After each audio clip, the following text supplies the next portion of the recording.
fourth hearing and final one. So thank you all so much for being a part of it. I'd like to start off with Representative Dominic saying a prayer. I asked the chairman if I could just make a quick comment before we get started. And I know we're running behind, but some of you may know I live about 4 hours south of here. And when you're driving up in the morning at 4:30 and have some time to think, you sort of meditate and talk to yourself and talk to God and just say, remind me why I'm going to Atlanta. Just always keep me mindful of why I'm going, why the people send us to represent them. And 4 hours is a long time to think about that, so it kind of switched over halfway to Atlanta from why did they send me to represent them in my district to remembering the reason for this time of year and this season. I just want to challenge you to remember what it is that we celebrate at Christmas, especially before we pray, is that most of you know the story about why Jesus was born in a manger is because there was no room for his family to stay with anybody or at an inn.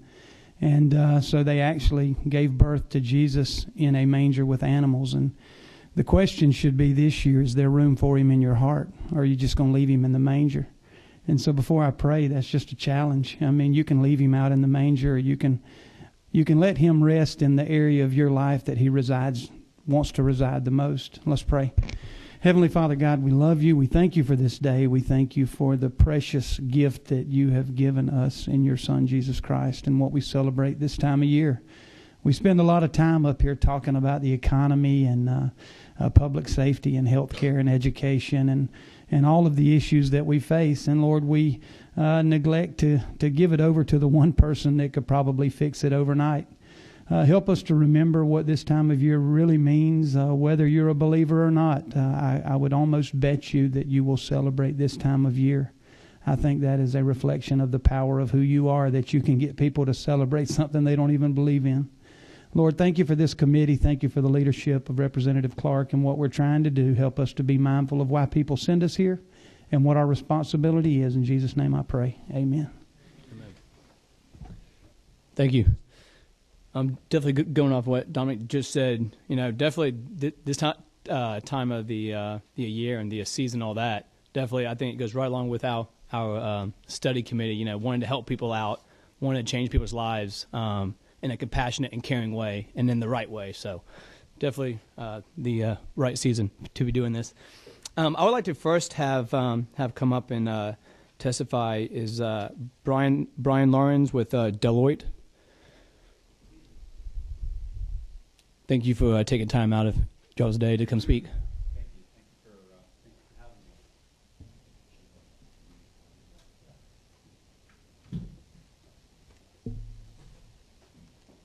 Thanks for having me. We have some slides, but it's not necessary. They're really a prop of information that you can read as you wish.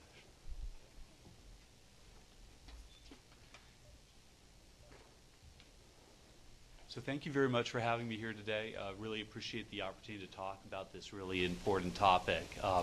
When it comes to this area of fraud, waste, and abuse in public benefits, it's a big area to focus on. I really applaud the commission for taking a look at this.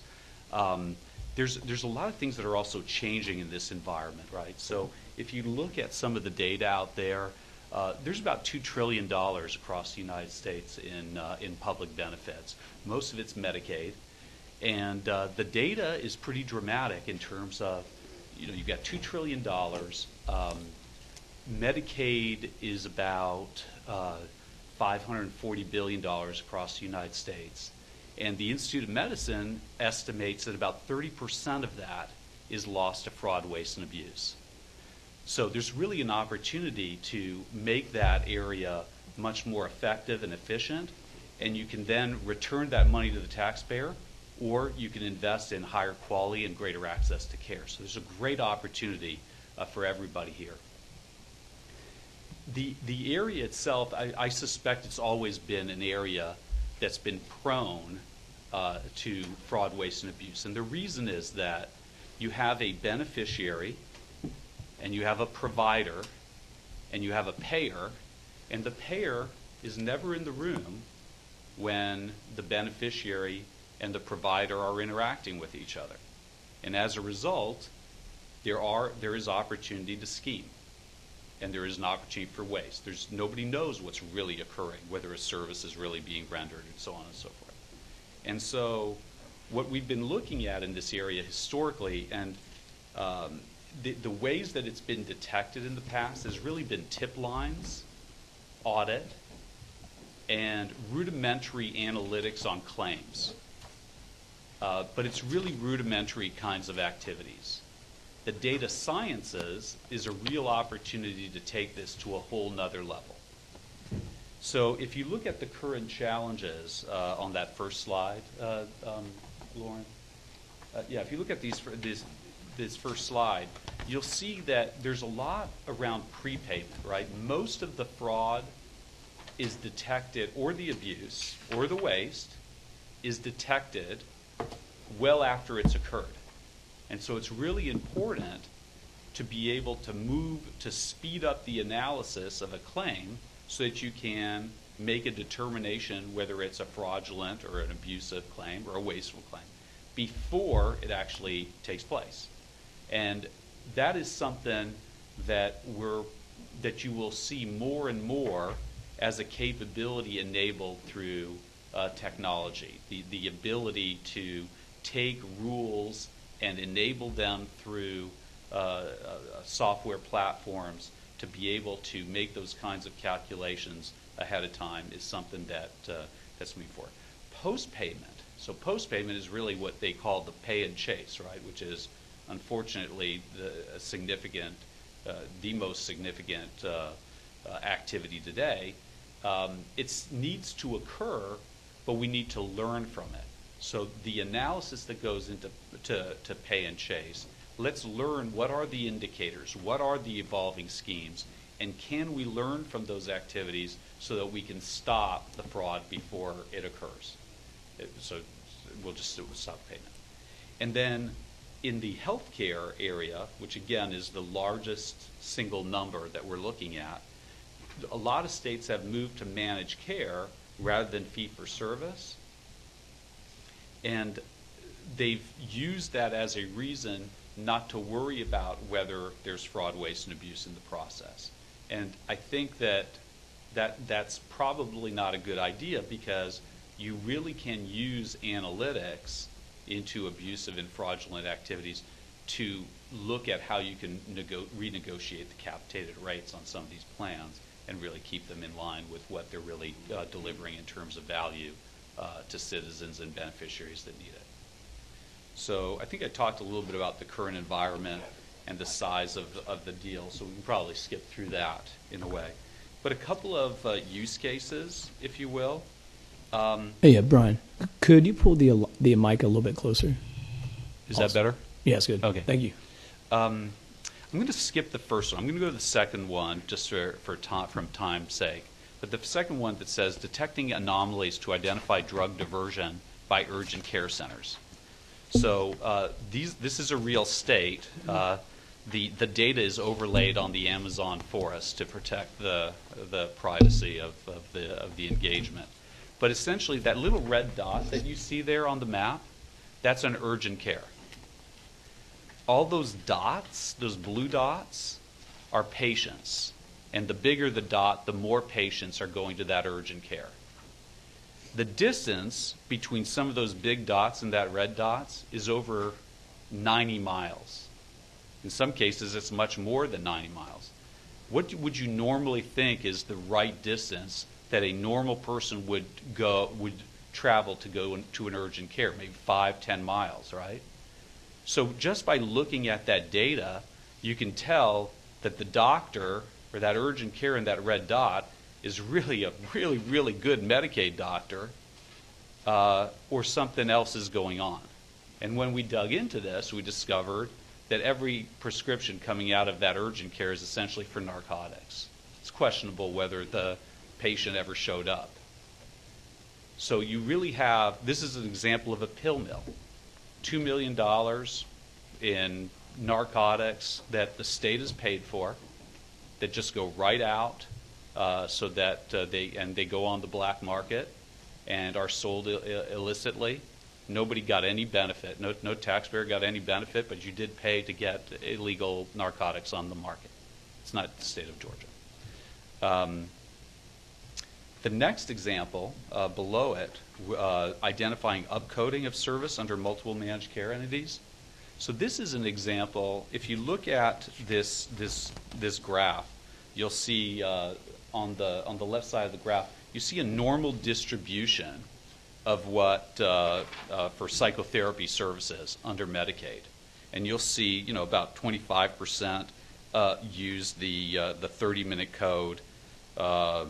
Most, about 50%, use the 45-minute code, and about a little under 20% use the 60-minute code. That means that there's a patient doctor interaction, and in most cases there's a distribution that's probably in line with reality. And then all we did was pull the instances where the provider is only using the 60-minute code. So thousands of providers we were able to identify.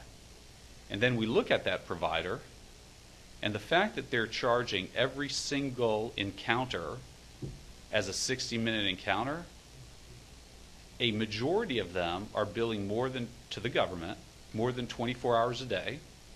In some cases, day in, day out, month in, month out. That's discoverable.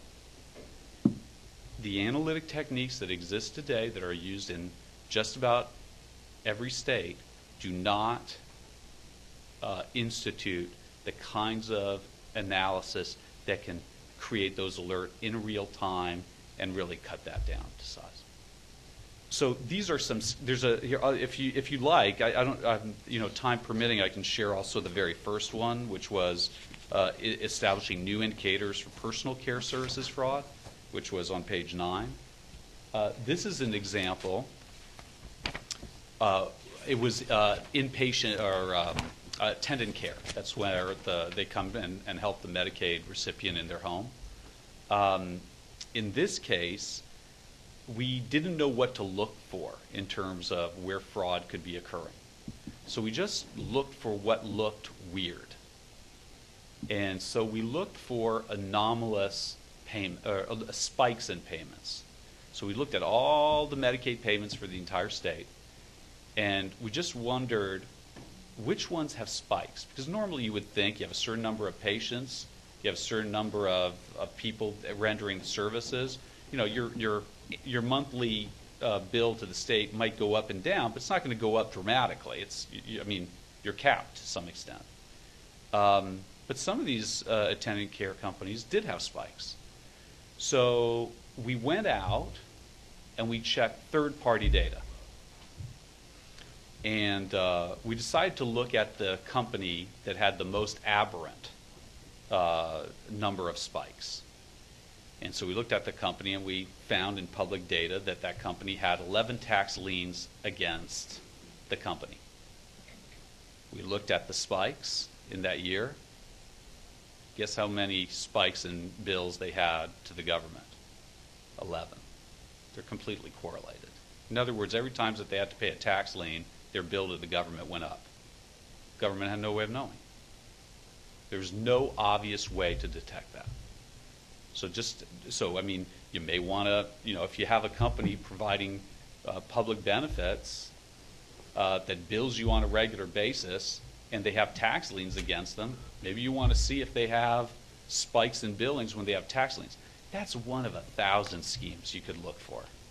You got to remember the fundamental dynamic of the situation is that the payer, you, are not in the room when the service occurs. You don't really know what went on. A lot of these payments are based on trust. They're fundamentally based on trust. So next slide, slide 13. We have a little. This is a little bit. This may be a little bit technical, but I'll try to keep it high level. As I was saying, right? The data sciences have improved dramatically. People have always looked at data, and they've always, drawn conclusions from the data. but the ability to bring in more and more data sources from different areas is really this idea of data source identification, right? Item number one. You want to know what data you might be able to use. You then fuse that, you integrate that data together, you cleanse it because there's a lot of, bad or poorly gathered and inaccurate, incomplete data sets, but you gotta fix the data. But then these steps 4, 5, and 6 is where you develop rules and models. You maintain those models. You test them. You see if you're generating too many false positives or false negatives. And once you know that they're pretty tight, you move them up to what we call inline, where you are able to create alerts. You literally will, at that point in time, be able to get alerts on things that are anomalous, things that are historically mean that fraud is occurring, and you could even have it sent to your phone if you wanted to. It certainly can generate alerts inside your offices and things like that. So that's really the future, and this idea of bringing in data sources. These aren't necessarily data sources just that you gather, because you have claims data and encounter data, but you have other data through your enterprise, through the enterprise of the state. You have tax data, as I was mentioning. You have the Social Security death list. You have a whole variety of data sources that, if properly built into an algorithm, will help you determine the alerts. And it's changing all the time. These schemes are changing absolutely every minute of the day. I mean, it's fundamentally, you're not in the room. They don't want to make it obvious, but there are people brokering it. This is not like things that are happening one patient to one doctor. There is organized crime in the middle of this that is brokering the relationship between the beneficiary and the provider. So that's another source of data. You may have to, or monitor sources of data that are not on the surface web. Right? So there's a lot of ways to go about this, and again, the numbers are staggering, right? I mean, we're not talking about saving a few $1 million. We're talking about saving billions, and nationally, hundreds of billions.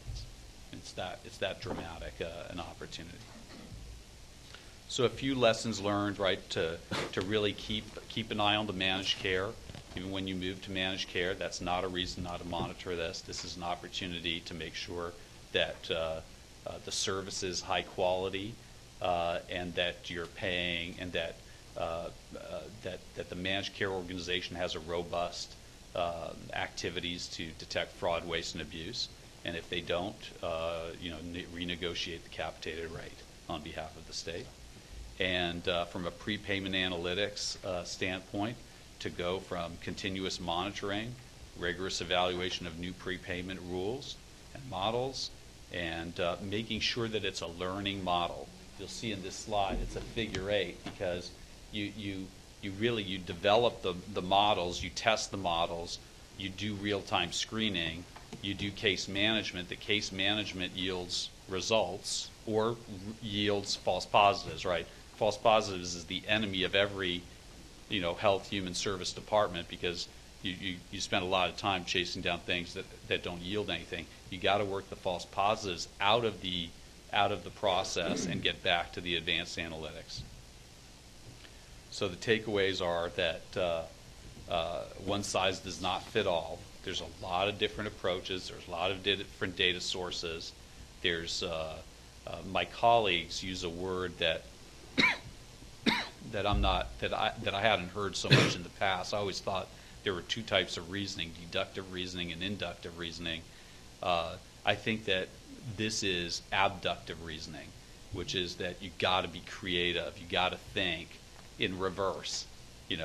If I'm not in the room, if the payer isn't in the room, and you and I want to defraud the government, what are all the ways we could go about that? And we've got to think backwards in terms of how that can be done and all the creative ways that that can be done. But that kind of abductive data science is really important. It's not a software solution out of the box. I mean, the software is just enables faster computation. It enables you to visualize data, but it is just a tool. You've got to have the data science behind it, the ability to develop statistical rules and models. And you've got to make the models continuous. You can delegate responsibility, but not the accountability, and by that, that's really a reference to the managed care phenomenon out there. And then lastly, to integrate the due diligence so that you can limit the number of false positives by checking the data, looking just for anomalies in the data, studying that, seeing if it has a relationship to indicators, and then ultimately developing rules and models around it. But those are some of the things that we've seen. And hopefully that's helpful to you. Maybe I've said nothing surprising, but if you have any questions, be glad to answer. Yeah, thank you so much. Yeah, we definitely learned a number of new things. Appreciate you giving of your time. I know you said that you mentioned that most of the fraud is on the front end. What can we do to prevent the fraud on the front end, and what's been the most effective from y'all's point of view and experience to help solve this, or help work at solving the problem? It's very complicated. I know that's not just one answer, but so right now today, right, when you see a claim form, you know, if it was a doctor had to attest that verily, you know, you had a back accident, you couldn't come to work, you should be disabled.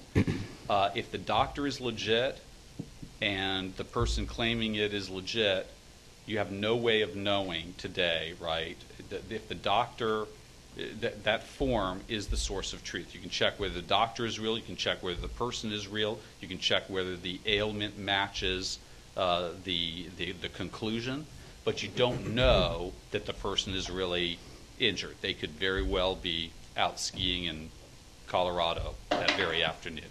There's no way you would know that.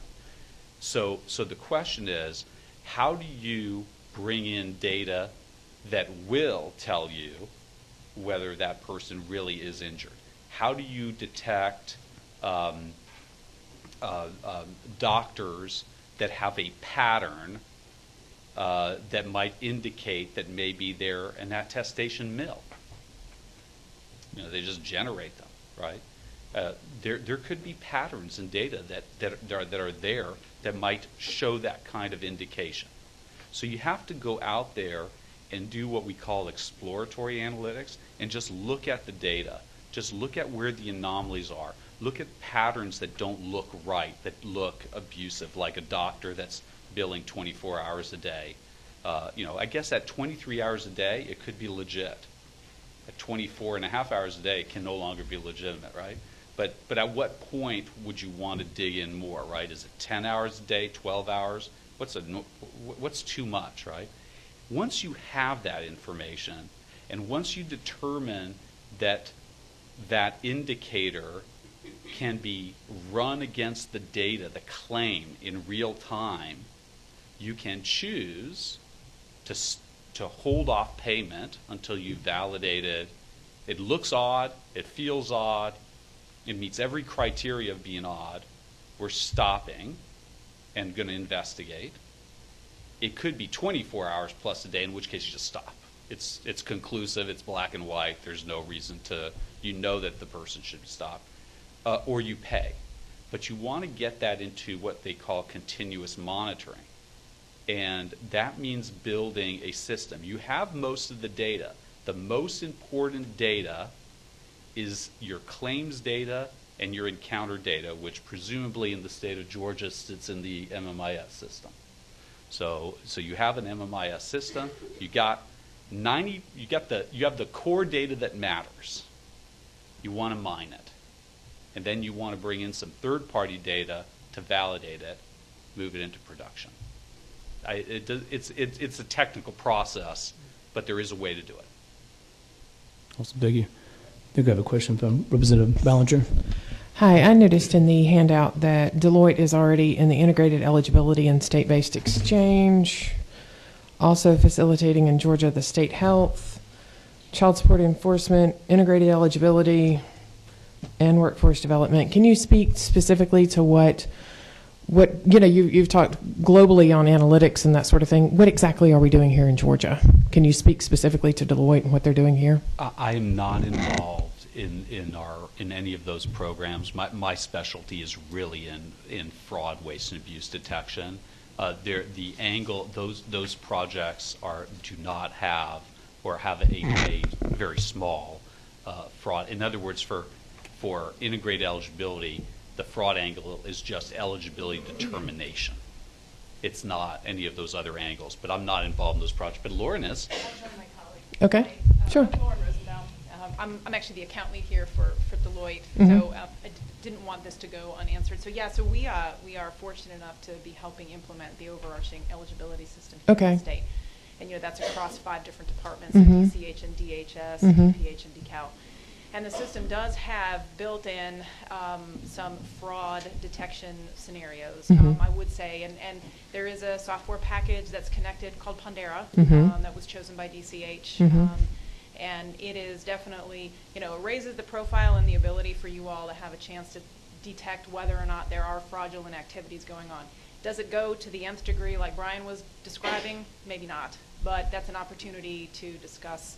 But what it does do is take you where you were, quite frankly, which you really weren't doing a ton of detection in sort of a monitoring way. To now, the system will have that hosted. So we will have an integrated system to help prevent fraud, and we will be utilizing some of the analytics that we've been talking about, correct? It will, and the great news is that it will be centralized and it will be integrated, hence integrated eligibility, right? So, and so you will be able to have a chance to kind of look at the data in one place to then decide if you want to do more advanced exploratory forensics, like Brian is talking about, or whoever. So it gives you that opportunity to kind of okay, all right, thank you. Sure. Thank you. Stay here just in case. Don't escape so quickly. Yeah, I am not supporting projects in the state of Georgia right now. Awesome, thank you. Are there any other questions from the committee? Awesome, thank you so much for coming and speaking. Thank you very much. Appreciate your time.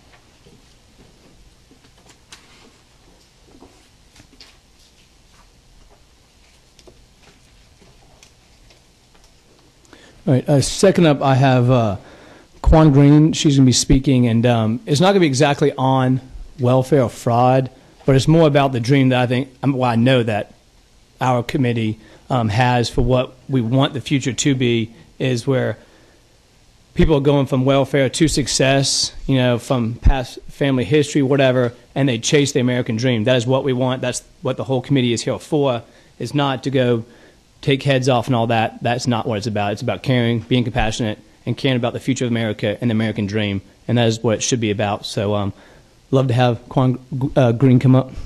Thank you. And thank you, Quan, for taking time out of your day to come speak.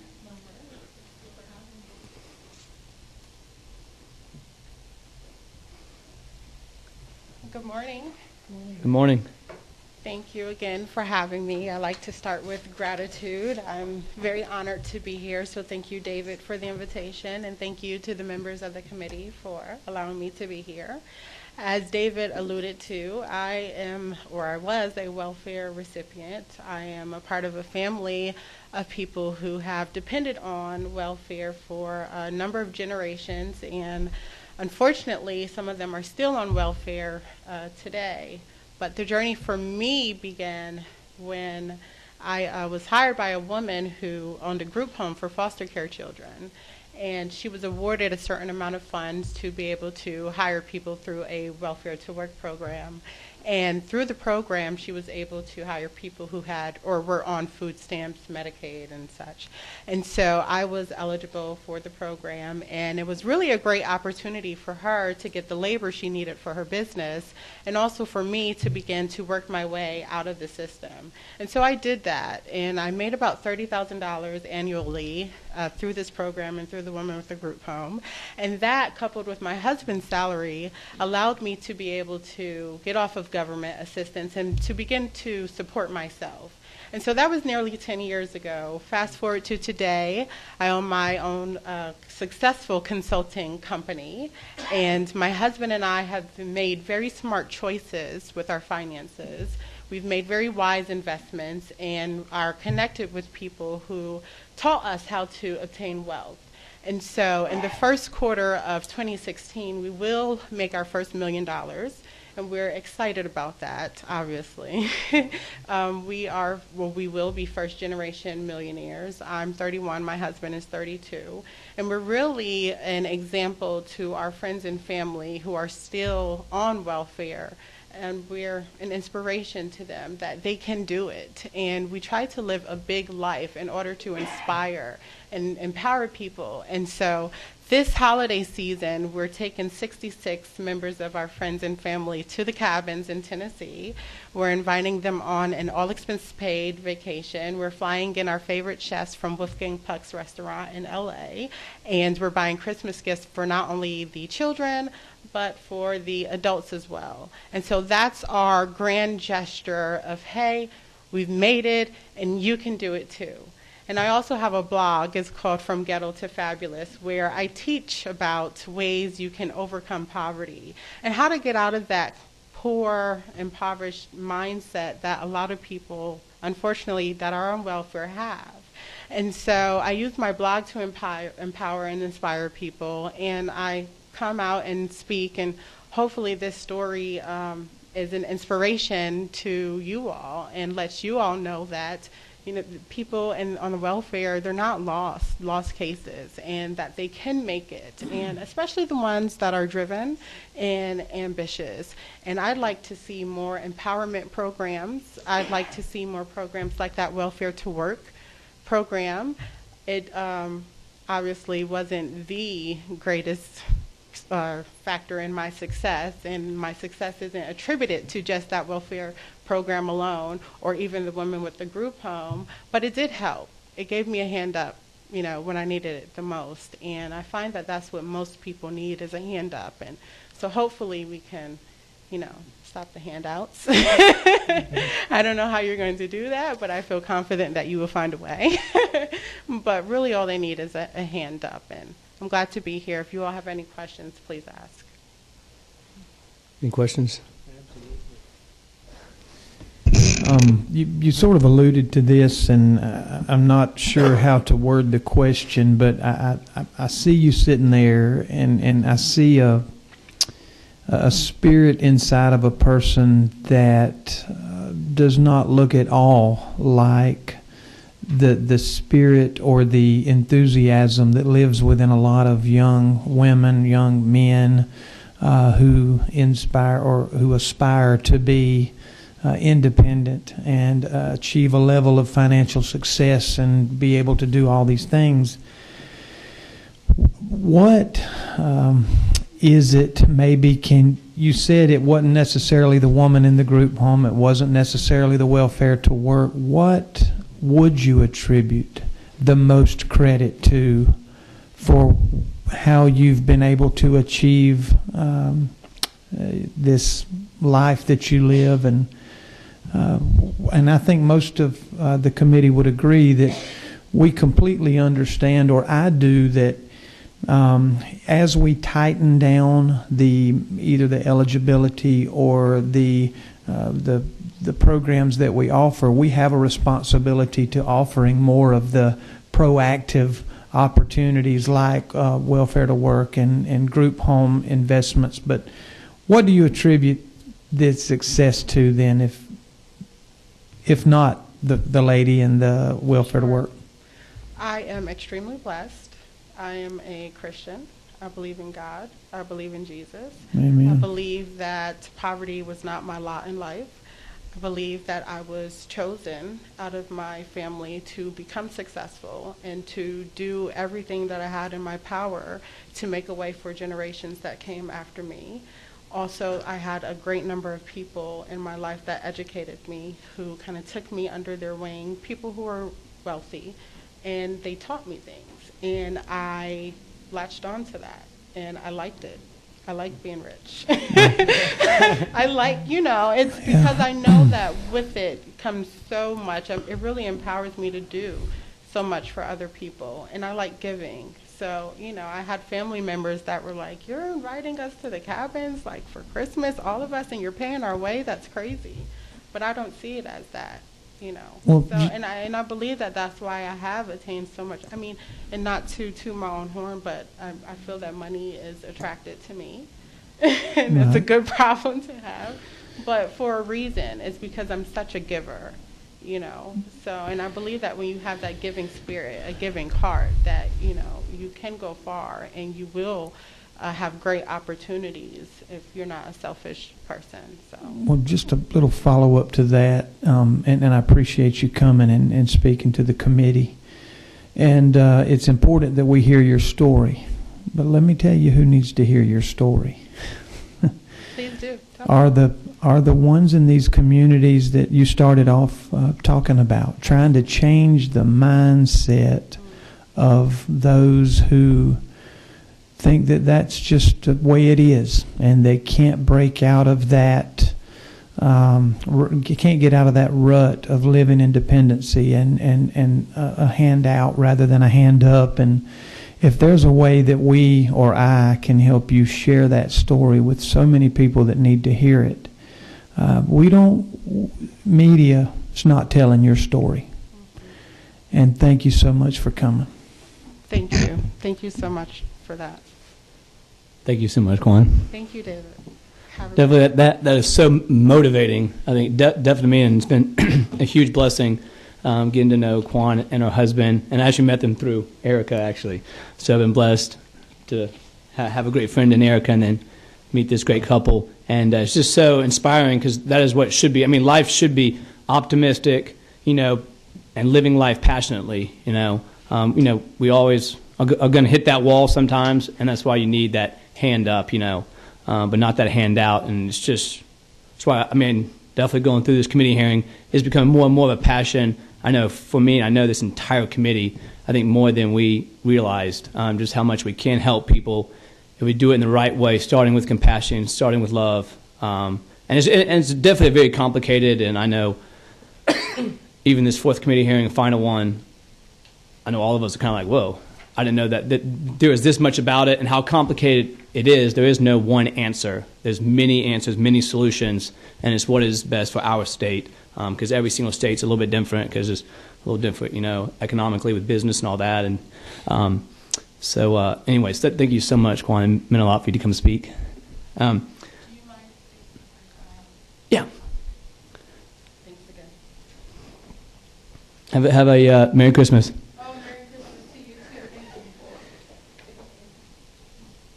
Next up, I have Jim Purvis. He's a constituent in my district, and I wanted to come up and talk about a fraud case that he had reported. We'd love to have him talk about it and the outcome of that.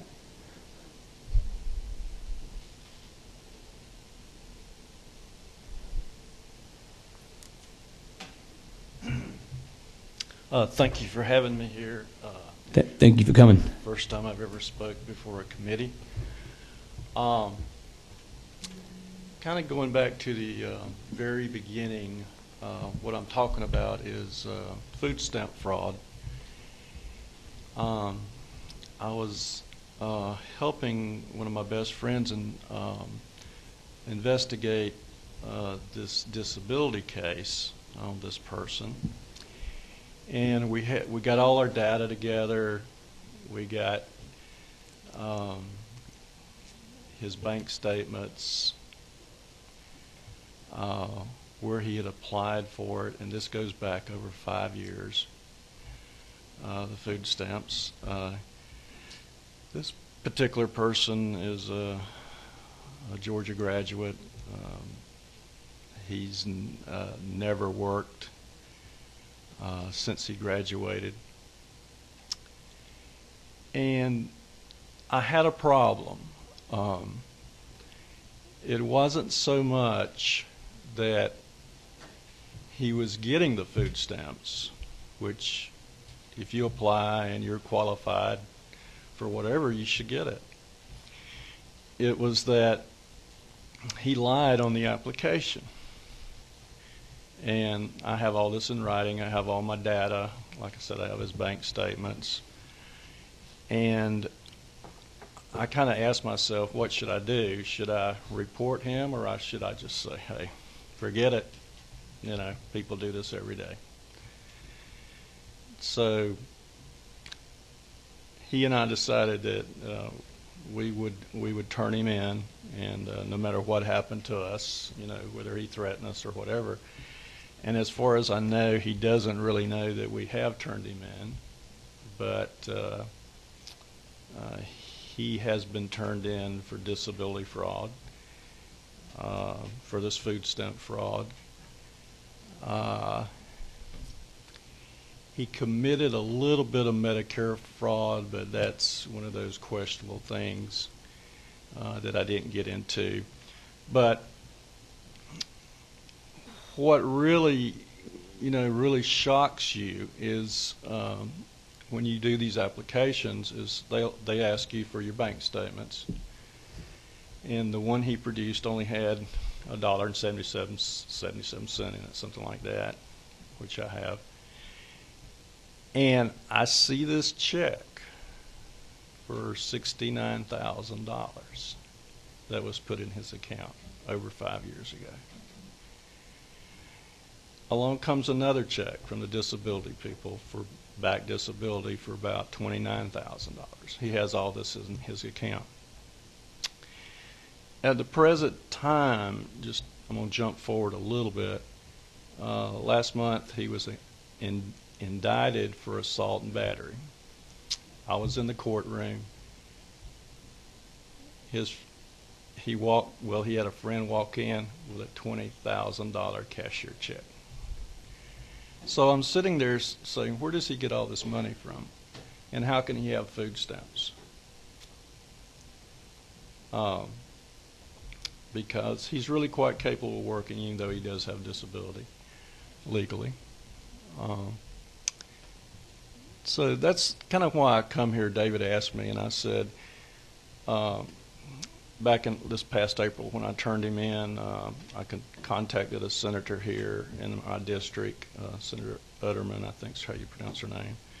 And then I kept asking what was going on with the case after I produced all these documents, and I had a lot of documents with a lot of his signatures and proof that he just kept over, like I said, over this 5 years, even to today, where he just, re-establishes his account with food stamps and keeps saying, I don't have any money, I don't have any money.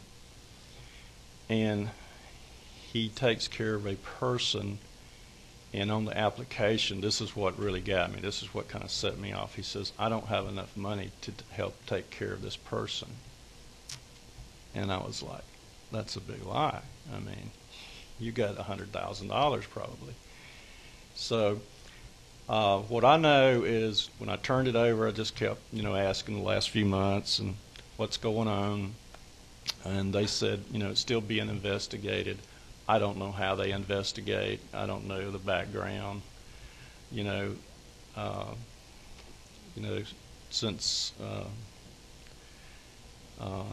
that's all I know I can do, it just seems to me that it's too easy to apply, too easy to lie. Are you going to ever get caught? I don't think he would ever get caught if I hadn't probably stepped forward. And we don't know the outcome. You're asking me what the outcome has been. We don't know yet. And I don't, have any idea. It's, left up to, I guess, the state investigators. So that's what I can tell you. Just my personal opinion. It's real sad to see somebody do that. And it's not like he has just like $5,000 in his bank account. He has a lot of money. He'll soon be parting with it because of his indictment. I think we'll probably put him in prison But what I notice about people and being in business is when they would personally, at a retail business, would steal from me, they have a pattern. It will continue until you catch them. And, you know, that's just what I've seen. In his case, you know, he just doesn't seem to personally have any regret that he's doing this. He has done it. And I guess, you know, when people step forward to call him in and say, you know, show me your bank accounts, you know, he is personally, and I've seen him do this, take the money and put it over in somebody else's account, and I have evidence of that. But I don't know when you investigate somebody how deep you can go into their account.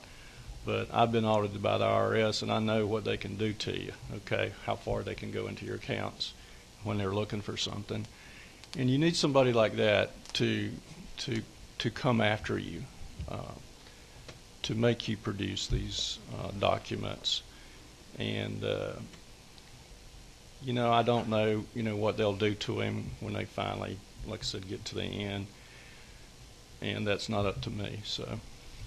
That's why I come, just to kind of tell you that it happens, and it's not by people that are very poor that really need this help. It's by people who don't need it. They really don't, because they have the funds. So that's why I'm here. Thank you so much. Are there any questions with the committee or anything? Thank you for doing the right thing. Yeah. Thank you, Mr. Chairman. I just wanted to say thank you as well. You know, with the recent events that took place out in California, one of the people stepped forward that was a neighbor and said, I wish I had said something sooner about the activity that was taking place and all the packages that were being shipped in there. And they have traced back at least a part of that took place to the fact that nobody said anything. Nobody, and here's why they were afraid to say something. Political correctness. True. And afraid that they're going to somehow label you a racist, or they're going to label you someone who is picking on a poorer, a handicapped or disabled person. They're afraid. And so thank you for stepping up and at least bringing this to some people's attention so it can be investigated. But more importantly, any time real change has ever taken place in this country or in this state, it started with people. The people getting involved. We can sit up here and think of all these crazy ideas that we can come up with to fix it. But unless people like you step up, you don't fix this problem. Thank you. Appreciate you. Thank you so much. Definitely, and just what Jim was saying, I mean, right there, looking like that guy does not need that money, and that can go to one of the men, women, and children who are on a disability list waiting to get help, and they're not getting helped.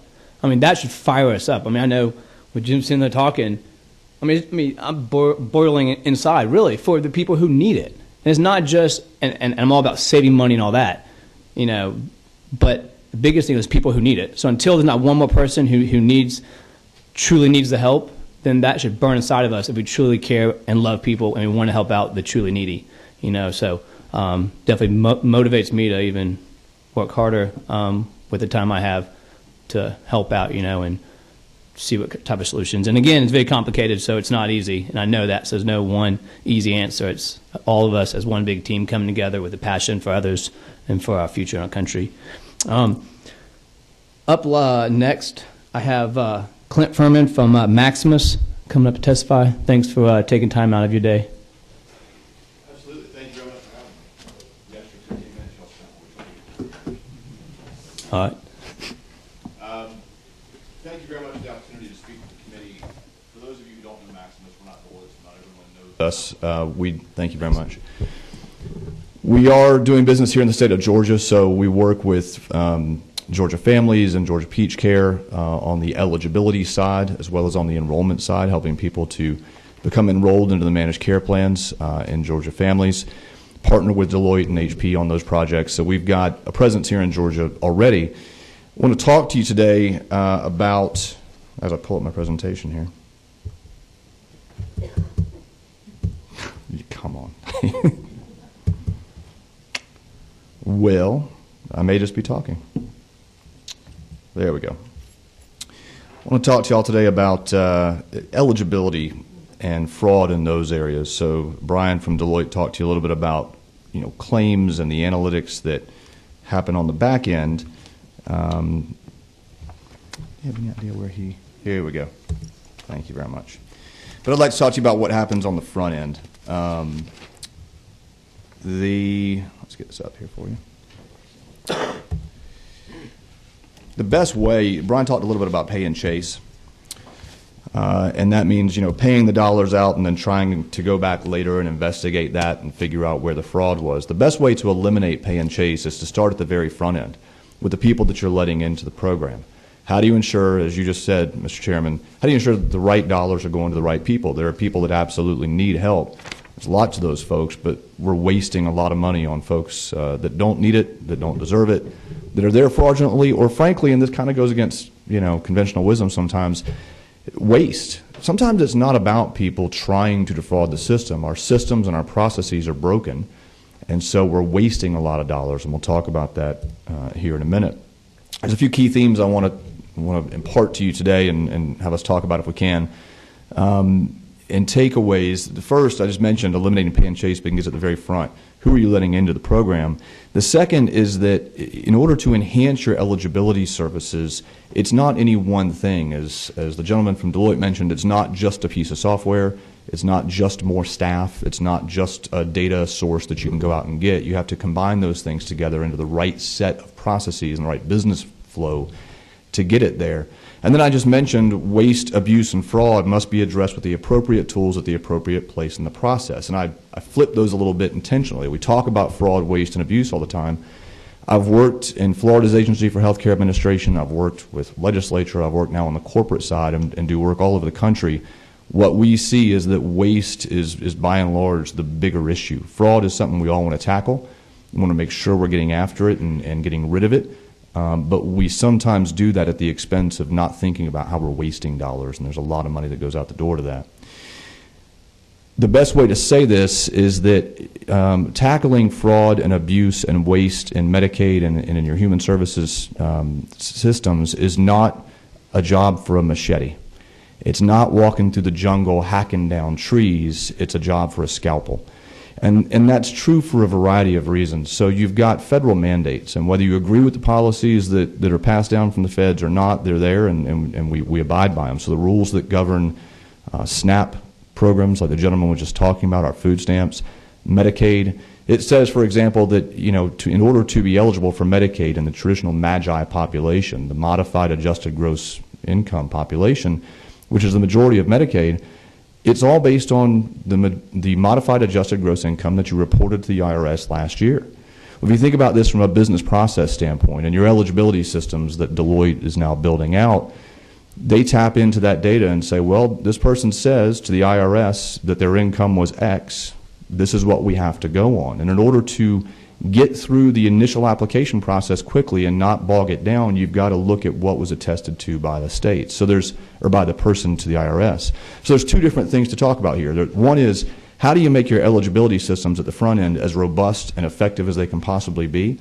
And then what do you do on the back end once that person's in to go and look more closely at that investigative side? To the gentleman's point, folks, it's easy to lie sometimes. I mean, we don't have, in many cases, the best data or the best way to verify whether people are telling the truth.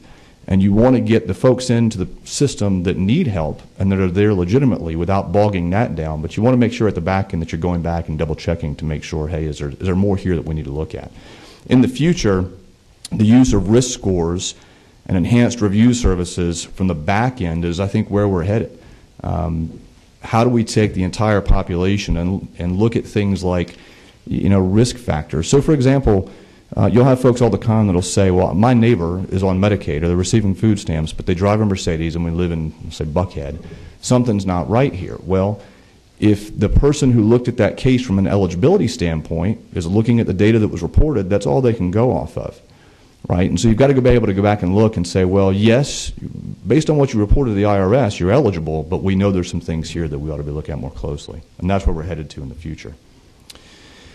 Program integrity efforts have traditionally minimized the focus on members, and there's a variety of reasons for that. If you go to your program integrity staff in Medicaid or others, they don't do a whole lot to proactively go after members for good reason. They'll have a tips and leads line where people can call in.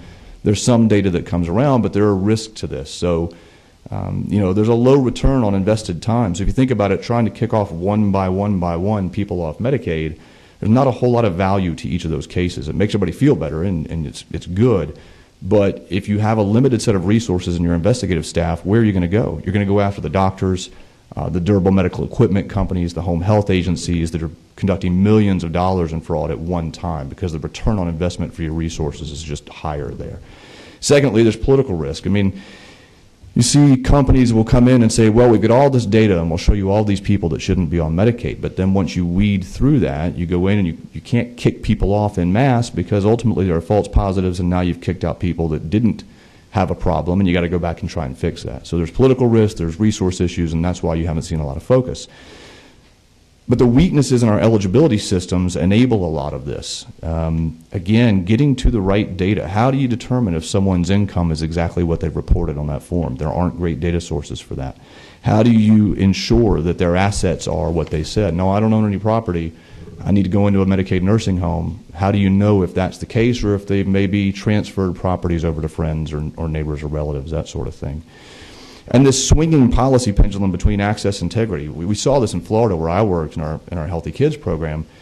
You knew there was a lot of abuse, and so we then passed policies that made it much more difficult to get in, and then enrollment plummeted, and people that legitimately should have had access had a hard time getting in. So rather than have this pendulum swing back and forth, how do we get right to the sweet spot? How do you erect high barriers for program integrity, but also make it easy for the folks that, or not easy, but don't make it too difficult for the folks that actually do deserve those benefits. I don't think anyone needs to be told that we have a need for better eligibility verification and for anti-fraud. I mean, every day there's another headline. The gentleman from Deloitte was talking about claims fraud, and that's a huge part of this. In a state like Georgia, where you've moved almost entirely to managed care, your program integrity investigators are no longer looking at claim by claim. They're looking at that encounter data that's coming from the plans. The plans are responsible for program integrity.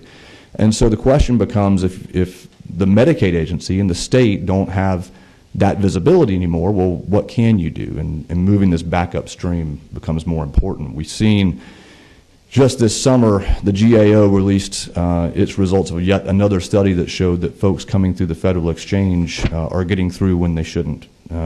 Fake identities, going through the exchange, not only being allowed to receive subsidies, but also then getting those subsidies increased the next time they came around. And these folks weren't even real. These were identities created by the GAO.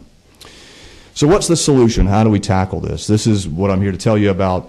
And I want to get to the case study in a moment that Maximus conducted in Illinois, because I think that's the most interesting part. But this slide sort of talks about that two-step process. The first is an enhanced eligibility system. To supplement and extend your eligibility systems, your IES that y'all are building for Georgia families, to leverage commercial data sources, data aggregation, to leverage asset verification services, just what I just talked about. How do you go out and figure out if what folks are telling you about what they own and how much they make is truly the case? And reducing eligibility error rates. The trick here, we'll talk about this in a moment, is that in most cases, these systems don't allow eligibility workers to see all of the data in one place at one time. There's no system, no person that's pulling all that together in one place and saying, here's everything I know about this person and everything you ought to know, and then triaging that. In many cases, state workers are having to go to 10, 11, 12 computer screens, websites, databases, try and piece this information together. And as you can imagine, that's not a particularly effective way of handling this for a variety of reasons. You've got 30 cases on your desk you've got to try and get through. Trying to match up identities that don't always look the same across these databases, it leads to a lot of errors and a lot of problems. And then that second part that I talked about, which is that risk-based member integrity focus, going and looking post-enrollment. You're in the system, everything's good, But now let's go back and look at our entire member file and apply some predictive analytics to it and say, who are the people that have a number of attributes that make them more risky? You know, this gentleman has lived in the same place for the past 30 years. We see his income. Everything seems to check out. There's no issue here. But this person has a lot of connections to a lot of very wealthy assets, cars, homes, people that we know have committed fraud in the past. Maybe we ought to look at that and see if there's something there. So the Maximus decision point system, in the interest of time, I'm going to skip through, it does what I just talked about. And our Illinois experience is the best example of this. So Illinois had a problem, and frankly, Illinois was a little bit of an outlier. Y'all don't have some of the same issues in Georgia, but every state has a few of them. Illinois had not checked Medicaid eligibility for folks that were in the program in over 10 years in many cases. So you had folks who were determined eligible for Medicaid, not very well, frankly, and then they had been in the system for over a decade. In some cases, you had family members that were born into Medicaid and that family had never been checked for eligibility. So they were getting hammered by the feds, by their own state inspector general, and others giving reports saying, hey, look, there's dead people in Medicaid, you know, people that have moved out of state. So these are problems. And so the legislature there passed what they called the SMART Act, and it mandated that the agency bring in an outside vendor to help clean this up and to help implement an enhanced eligibility verification system. So we did that in 2012. Maximus won that contract, and what we did is we worked with the state to say, what are your current processes, what are the current systems, and then we built a system and a service that wrapped around that. Project launched in January of 2013. And the three components were essentially two staffing components and a system component. So we took over redetermination for the state. We took all the mail. They told us who was coming up for redetermination, you know, gave us that file. We sent letters to those folks, said, hey, it's time for you to be redetermined. Please tell us if your income has changed, your address has changed, anything has changed. And then we took all that mail in, and then secondarily, we built a platform, a data aggregation platform, a data broker platform called Decision Point.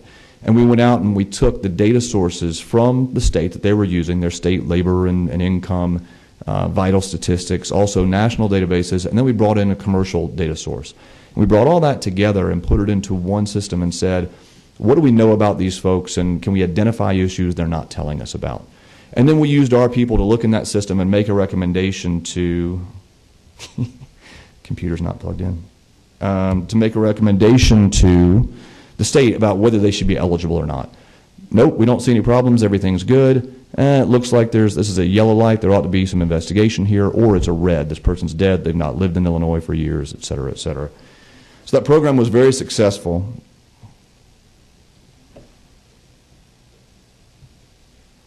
Well, I'll just tell you, the program was very successful. It's been 3 years now, and we've saved over $150 million, you see there on the next slide. We believe that's actually higher. There are some political things going on in Illinois right now around the budget, you may have seen in the paper, that caused them to be a little more conservative around those. They had initially said that it was over $200 million a year.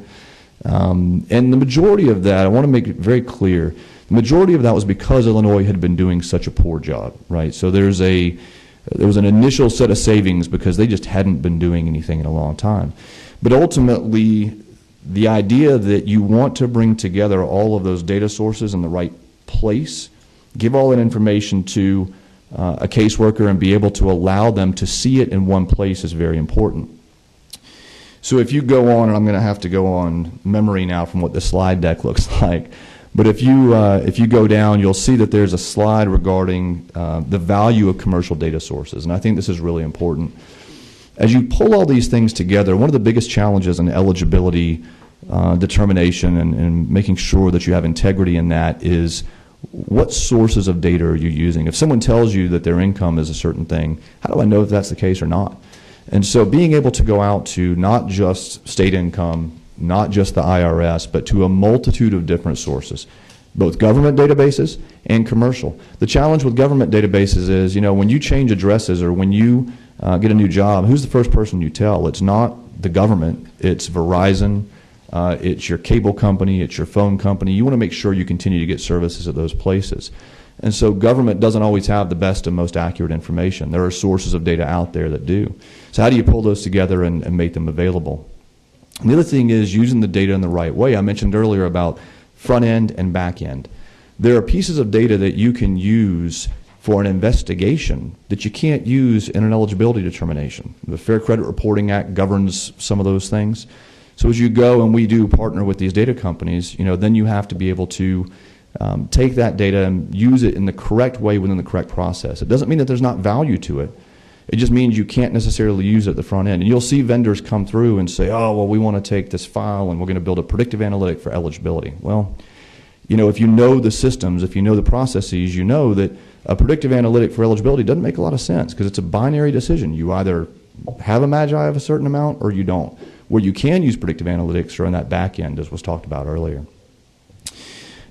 The third thing is the managed care piece. And so, as you think about the situation that Georgia finds itself in right now, looking at managed care, and being in managed care, you don't have those claims like you used to. You don't have the ability to look at exactly what a provider is doing. You're seeing encounter data from those managed care companies, but it's not as robust as a claim analytics. You can't do some of the predictive analytics on claims that other folks have talked about. Thank you very much. I appreciate it, Sam. And so the challenge becomes then, how do you implement a system that is robust and helps to reduce waste across the spectrum? And the best way to do that, if you go down to, I'm not sure what page it is, it says current state, program-centric view. That program-centric view is the current state. It's where we are right now. You have siloed systems. You have an integrated eligibility system at the front end that's run under one department. You've got a Medicaid management information system that sits in your Medicaid agency that's in another department. And then you've got the managed care organizations at the back end providing the care. I could tell you 10 or 12 failure points in this system that lead to waste. Something as simple as a return mail. The folks at the eligibility end get the address that's given to them on the application, and then they try and pass it along to the Medicaid agency, and the Medicaid agency passes that along to the managed care organization. The managed care folks, United and others, will tell you that by the time they get that information, it's like the old gossip game. That information is typically 60% or so, on average, wrong. These are transient populations. They're folks without a lot of money in many cases, so they're moving from place to place. The information changes. They might have a number over here with a relative and a number over here, which is where they were staying. Being able to reach people and manage them is what the managed care organizations are supposed to do, is why you're paying them. And yet, in many cases, they have to go back and clean those files up. And something as simple as return mail, the state of Texas told us a couple of years ago that they estimated they were spending over $10 million just on return mail, because they have to send out applications, notices, those sorts of things, and they're not coming back. So that next slide, the desired state, is really where you've used your eligibility system to get to a better view of who's in the programs. And not just at the time of application or redetermination, but throughout. How do you use that data and those services, right, the services that Maximus or other vendors provide, to look at changes to address, alerts. When someone moves out of state, don't wait for them to call and tell you. Use the data and use the services to be able to verify that and maintain that record over time, so that when you're not paying a capitation rate for someone who's moved out of Georgia. I applied, I'm a pregnant mom. I went and found out that I'm pregnant, and I applied for Medicaid. I got enrolled in a plan, and 2 months later I decided I wanted to move down with my mom in Florida or over to South Carolina, and I never called the state and told them. And now you're paying a capitation rate to that plan for 8 more months before that person is redetermined. Those are the sorts of small things that I talked about. It's not fraud per se, but that waste actually adds up into a huge amount of impact for the state of Georgia. So coming back to those key themes, you want to eliminate the pay and chase, as we talked about earlier.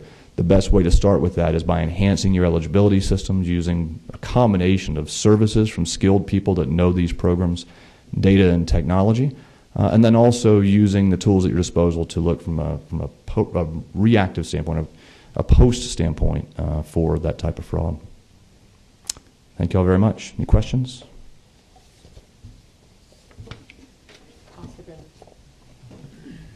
I'll step in for Representative Clark. He had to step out for just a moment. Does anybody have any questions? Are you currently in Georgia with any programs? We are. So we we have for I think 17 years, served on the eligibility staff for, Peach Care, thank you, which is the Healthy Kids. And so we supplement state staff help with eligibility processes there.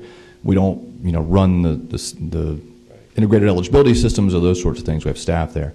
And we also serve as Georgia's enrollment broker. So this is the function that when someone's determined eligible for Medicaid in Georgia families, we help them make a choice about which plan to enroll in, which plan is your doctor in, who's closest to you, those sorts of things. So we've got about 100 folks in Georgia.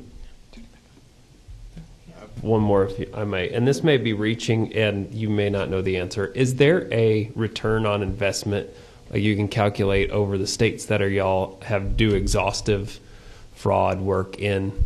Is that something we could quantify, or Sure. we could kind of move up as we write our report and kind of encourage our colleagues in some of those areas? Sure. I mean, we don't do pure fraud work. It's not what Maximus does. We're on the enhanced eligibility side and the enrollment side. I can tell you in our experience in Illinois, where you're using enhanced eligibility services, the personnel and the data to make that better. That return, the state says, was around 5 to 1 over the 3-year project. We think it was probably closer to 10 to 1. Mm-hmm. And if you look, I worked for LexisNexis before this. I've done some other things. If you look broadly, if you're not getting a 7 to 8 to 1 return on your fraud efforts, then something's wrong. I mean, and that doesn't always happen. And it gets back to this issue of using a scalpel and not a machete. If you go in and say, well, we're just going to apply analytics, quote unquote, oftentimes those programs have less success than if you're really targeting specific areas of weakness within the program and trying to go after those. You're going to higher ROI from that effort. Okay, thank you. Yeah. Thank you all very much for your time. Okay, thank you. We appreciate it. Just in time, Mr. Chairman.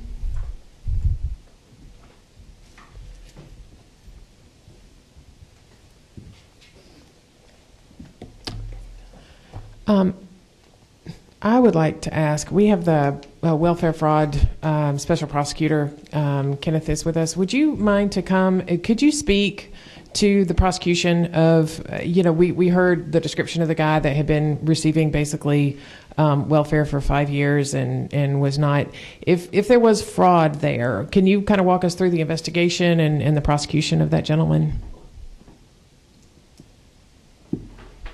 Thank you. I wanted to know kind of what would happen if it was, what would happen, like once it goes over to a possible fraud investigation, kind of what happens then? Somebody makes a report, what happens? Right. Thank you. If there's a report made of a potential fraud or a person that's committing fraud, that investigation would be handled initially by DHS, by one of their investigators. Mm-hmm. They would investigate it. They would send that person a letter. They would have a meeting with that person. If the fraud is over $5,000, mm-hmm. then that particular case would be referred to the Prosecuting Attorney's Council. We would take a look at it, and if there's enough evidence to substantiate a charge, we would then forward that particular case to the appropriate circuit, to that district attorney. And from that point, they would be responsible for the prosecution of that particular case. If somebody is convicted, what is the penalty right now? The penalty is up to 5 years in prison. So it's 1 to 5 if it's more than $1,500 at this particular time. But we're only, the Prosecuting Attorney's Council, in only cases where the theft is over $5,000 are those even being referred for prosecution in the state. Okay, so presumably somebody who had been fraudulently receiving benefits for at least 5 years would probably be over that threshold, correct? Easily. Okay. Yes. Okay. All right. Thank you.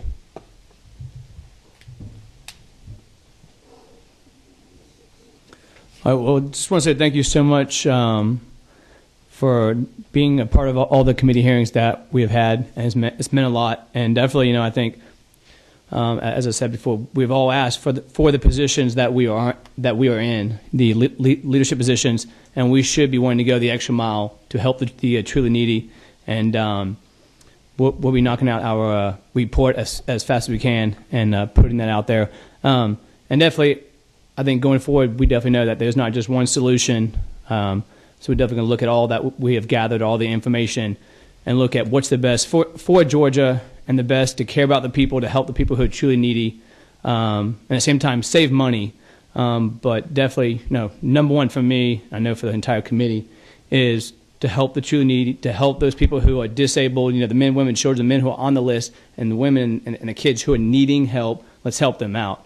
That's number one, straight up. And then the second, saving money, of course, which is great because it's helping preserve our kids' futures and all that. But just want to say thank you so much to all of you for being a part of this. And as we go forward, it's not going to be, I know there's no knockout punch. It never is in life. It's it's going to be a long road, and I think, being smart about it and taking it, as a marathon, not just, a sprint. So thank you all so much, and thanks for caring about people so much. That means a lot. Meeting adjourned.